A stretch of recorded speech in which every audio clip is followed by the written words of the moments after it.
The nexus between peace, security, and development need not be overemphasized.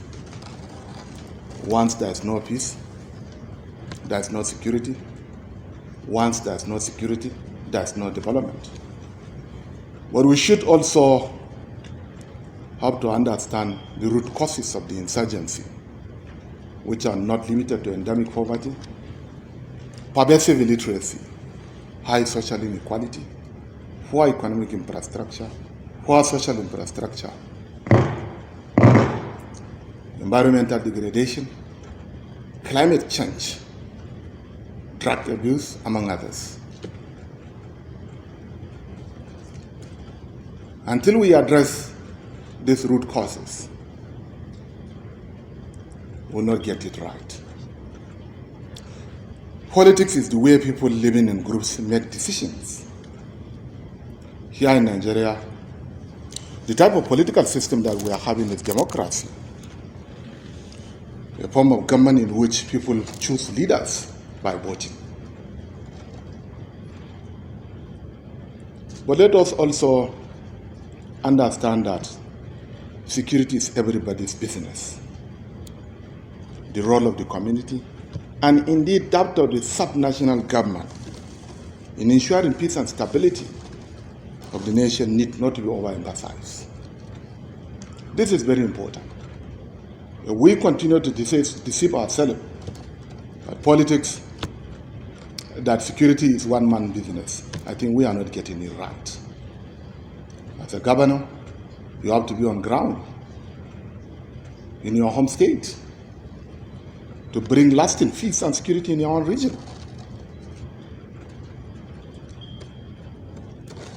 Before I go further, I just want to make a very small statement. I'm not a soothsayer. I hope many can understand. But honestly speaking, Almighty Allah in His infinite wisdom has given us the opportunity to witness the gradual return of peace to Borno State, and indeed to the entire northeastern sub-region of Borno State of Nigeria. I'm speaking as the governor of the Borno State, as well as the chairman of the Northeastern Governors Forum. Before the year 2019, 22 local government areas out of the 27 local government areas of Borno State are under the control of the Boko Haram.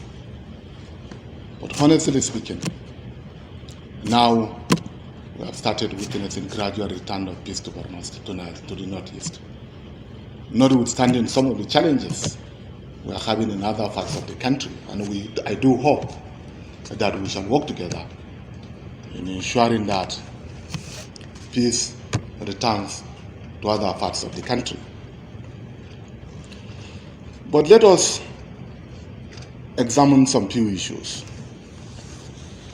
Some of the root causes of the insurgency, especially education. Education is our major problem. The quality of education that we are having now is a matter of great concern. And we should also have to take note that education is in the concurrent legislative list. Now, we have two major problems in our educational sector. One, the mismatch between our educational system and the industry. The mismatch between our graduates and the labor markets. These are some of the issues that we need to discuss. Our graduates are no more employable. Technical and vocational educational systems that we have on ground before are not in existence. A graduate of mechanical engineering cannot distinguish between piston and Phillips. How can we get it right? Many of the states government in Nigeria don't even have the nominal role of their teachers, who are qualified and who are not qualified. Many cannot even read and write. And then one biggest problem is that of increasing infrastructural deficits,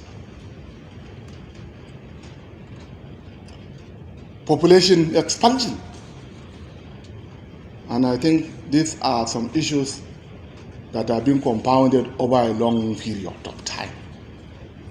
And if we need to address it, there is the need for all of us to squarely address this issue, rather than blaming single individuals or single governments. We have to work together.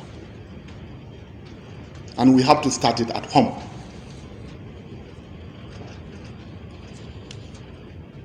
The issue of climate vulnerabilities is also another problem. The increasing desertification, lack of rainfall. Farmers don't have access to their agricultural lands. All as a result of insecurity, among others. But I think the issue of lack of water is also another phenomenon that we need to address. But the major problem that we're having in Nigeria is that of corruption, whether we like it or not. Most of the funding that are meant to provide services to the people are being channeled to the tortuous bureaucratic melting pots of the ministerial and departmental systems. Unless we change this attitude of accumulating huge amount of wealth, something that we can't even eat, we can't even consume. So in this direction, I think we need to do something over invoicing. Improper BOQ. You can see projects of 10 billion naira. In Nigeria, somebody will go and cut it as 50 billion naira. I'm a registered practicing engineer. The engineers have to be blamed, the quantity surveyors have to be blamed, and also almost everybody. It is my pleasure to be here and make my small remark. But based on my little experience, I'm not a politician, whether I like it or not. I became the governor of Borno State by incident, by coincidence, because of the level of commitment I had as the Commissioner for Reconstruction, Rehabilitation and Resettlement. The only way we can fight insecurity is for us to become resilient enough. If you are not resilient enough, you cannot provide security.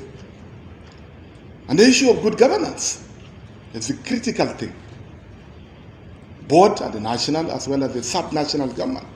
No matter how strong the national government is, if the sub-national government are also not doing well, you can get rid of it. The local governments and the traditional institutions are also very important. Why are the local governments now? Are they functioning very well? We need to ask such questions. What are the roles of the traditional rulers in our own constitution?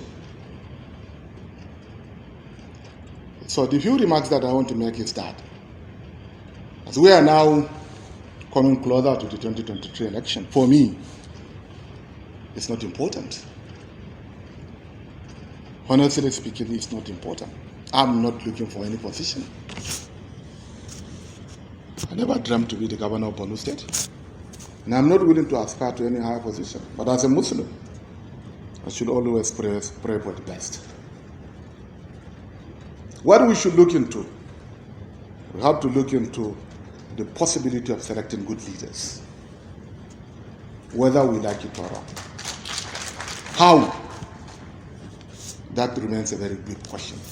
Whether in PDP, whether in APC, I think we need to see how we can get good leaders.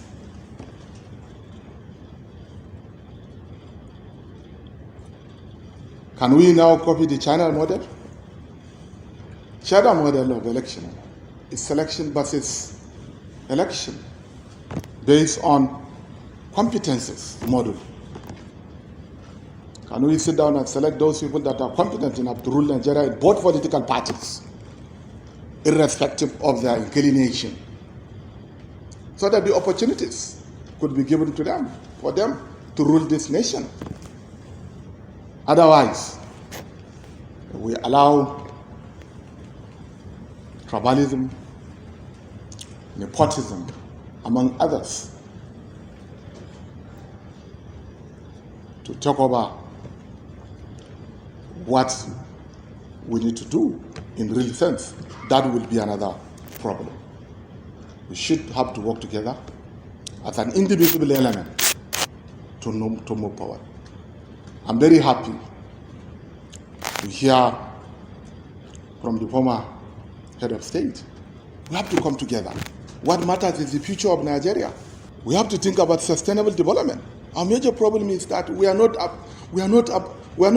working towards sustainable development. Sustainable development is development that takes into consideration the future. That's remained our major problem.